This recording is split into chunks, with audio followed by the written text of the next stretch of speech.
सजा कर आई थी। सोचा था बंटी की नौकरी है, अच्छा घर है, जो तंगी मायके में देखी है वो ससुराल में नहीं मिलेगी।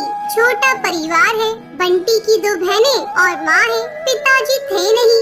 ससुराल में राज करूंगी। कुछ दिन बहुत अच्छे बीते, मगर एक दिन पता चला कि बंटी की नौकरी छूट गई। सारे सपने हवा हो गए। अब हम क्या करें बंटी, कहाँ से खर्चा चलेगा? अभी तुम्हारी 2 जवान बहनें भी कुंवारी है, उनकी भी शादी करनी पड़ेगी। कैसे होगा सब? क्या करूं टुनटुनी, कंपनी घाटे में चल रही थी इसलिए बंद हो गई, पर तुम चिंता मत करो, सब ठीक हो जाएगा। 2 साल बीत गए मगर बंटी को कहीं काम नहीं मिला। जो जमा पूंजी थी उससे एक बहन की शादी कर दी। कुछ दिनों बाद टुनटुनी को एक बेटी हुई। टुनटुनी की चिंता और ज्यादा बढ़ने लगी। बंटी, अब हमारी बेटी हो गई है, अपनी इच्छाएं तो मैं मार भी लूं, पर बच्चे की जरूरतें वो तो पूरी करनी ही पड़ेगी ना। जानता हूँ, कोशिश कर तो रहा हूँ। और 1 साल बाद टुनटुनी ने एक और बेटी को जन्म दिया। बंटी की माँ बोली, बंटी, तेरी एक बहन की शादी तो हो गई, मगर बेटा अभी दूसरी भी है, उसका क्या होगा? माँ, ये घोंसला बेच देते हैं, कुछ दिन किराए पर रह लेंगे। मैं क्या करूँ, दिन रात कोशिश में लगा रहता हूँ, पर कहीं काम मिल ही नहीं रहा। बंटी, बहनों के लिए आप मकान बेच रहे हो, हमारी भी 2 बेटियां हो गई है, उनके लिए क्या बेचोगे? टुनटुनी, मैं पढ़ा लिखा हूँ, तुम क्या सोचती हो कि मैं अब ठेला लगाऊंगा? ये मुझसे नहीं होगा। टुनटुनी रोने लगी और बोली,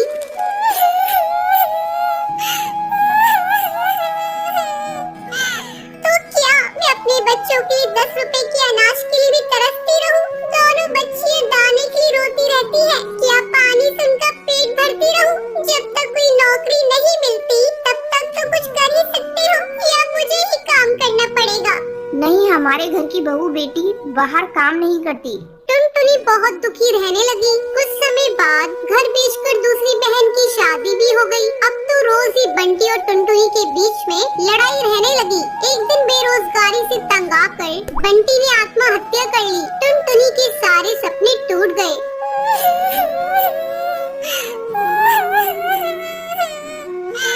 मैं बिल्कुल अकेली हो गई हूँ। अब जिम्मेदारी टुनटुनी के सर पर थी। बूढ़ी सास, अपनी 2 बेटियाँ और घोंसले का किराया। कुछ आसपास के पक्षी गरीब समझकर बच्चियों को पुराने कपड़े और खाना देकर मदद कर दिया करते थे। टुनटुनी अपनी सास से बोली, माँ, 2 महीने गुजर गए, जो घर का पैसा बचा था वो सब खर्च हो गया। अब मुझे ही कोई काम करना पड़ेगा। जिस गरीबी में हमारे दिन कट रहे हैं, मैं नहीं चाहती कि मेरी बच्ची अभी गरीबी में दिन गुजारे। मगर तू करेगी क्या बहू? अपना कुछ काम करने के लिए पैसे भी तो चाहिए। कोई बात नहीं माँ, कोई तो मदद कर ही देगा। टुनटुनी ने सब रिश्तेदारों से मदद मांगी, पर किसी ने कोई मदद नहीं की। सब ये सोचते थे कि ये इतनी गरीब है, कहाँ से चुकाएगी। मायके से भी किसी तरह की कोई मदद नहीं मिली। टुनटुनी निराश हो गई और दुखी होकर रोने लगी।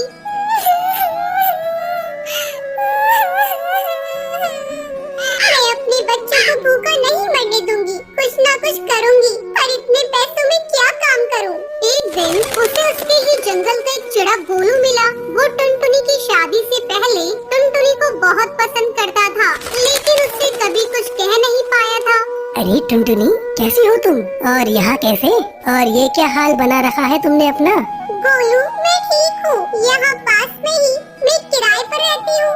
मगर पति तो नौकरी करते थे, फिर किराए पर कैसे?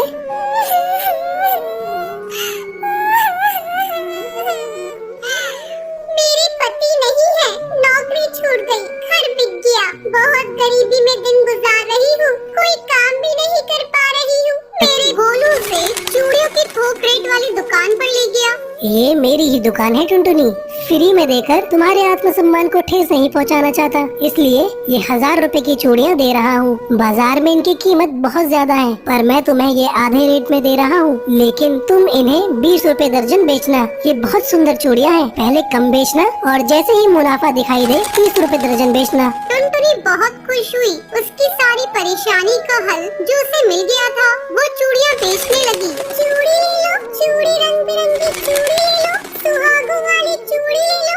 वो डाल डाल जाकर चूड़ियाँ बेचती और बीच बीच में आकर अपनी बेटियों को भी देख लेती। आसपास के पक्षी उसे गरीब समझकर मोल भाव भी नहीं करते। सबको उसकी चूड़ियाँ पसंद आने लगी।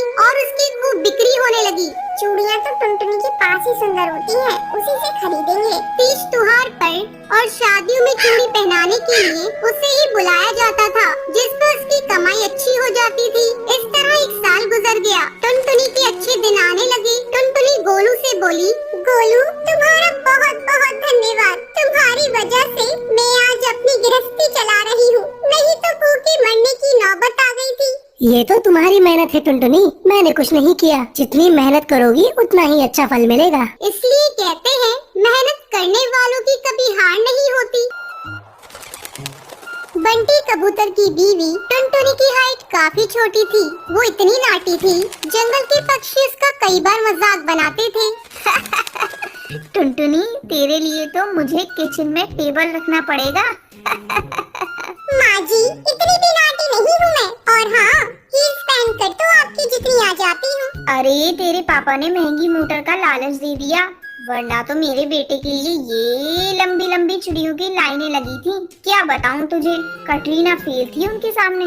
पर माँ जी, आपका बेटा भी कौन सा हाइट में अभिषेक बच्चन है जो कटरीना मिल जाती। वैसे भी मेरी और इनकी जोड़ी तो राम सीता की जोड़ी है, राम सीता की। एक दिन सभी खाना खा रहे होते हैं। माँ, दाल बहुत अच्छी बनी है, जरा और देना। रुको जी, मैं लेकर आती हूँ, किचन में है। वैसे भी मैं खड़ी ही हूँ। ये सुनकर सास हंसने लगती है। तुम खड़ी हो या बैठी, एक ही बात है।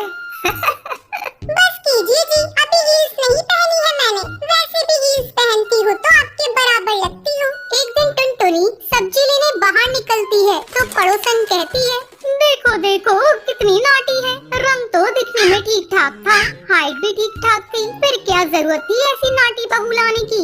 दहेज बहन दहेज, अंधे हो गए थे पैसों के पीछे, अब करे जग हंसाई। दोनों की बात टुनटुनी सुन लेती है और उसे बहुत गुस्सा आ जाता है।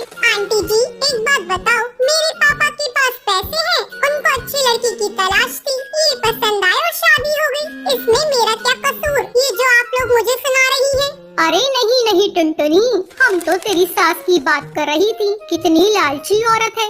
देखिए, वो लालची नहीं है, पर उनके कुछ शौक है जो वो अपने बेटे से पूरा करवाना चाहती है। और देखा जाए तो उसमें उनकी गलती भी क्या है भला। और इन्होंने मुझसे शादी की है तो जरूर कुछ न कुछ अच्छाई नजर आई ही होगी ना।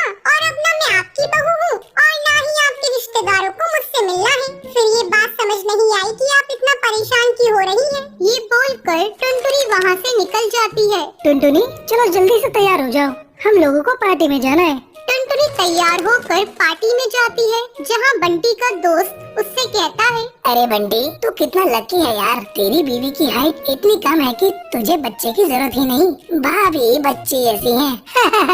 और बंटी, अगर मेरी बीवी की हाइट इतनी कम हो तो मैं घर से बाहर निकलूं ही नहीं।